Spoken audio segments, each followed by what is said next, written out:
Над 1000 новодиагностицирани случаи на рак на дојка се регистрираат на годишно ниво во земјава.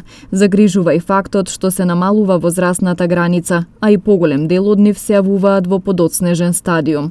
Онколозите и торакалните хирурзи велат дека состојбата е алармантна. Минатата година сме имале 1100 новодиагностифицирани пациенти со карцином на града. Алармантен број, врз основа на колку луѓе имаме во нашава држава, колкав ни е бројот за ново заболени од карциномот на града.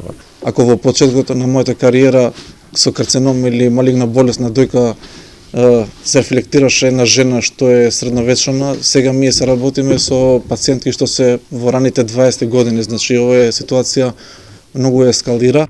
Свеста во земјава е на многу ниско ниво, иако повеќе невладини организации и здруженија се обидуваат преку предавања да го едуцираат населението за потребата од редовни прегледи, зашто карциномот на дојка може да биде излекуван доколку навреме е диагностициран. Проблемот и самата едукација на самите пациенти, здравствената едукација. Проблемот може би во почеток на овие последните 3 години беше и ковидот. Може да кажеме дека проблеми со скринингот и другите закажување за инвестигација, тоест за диагностицирање на овие болести, но е мултифакторијален.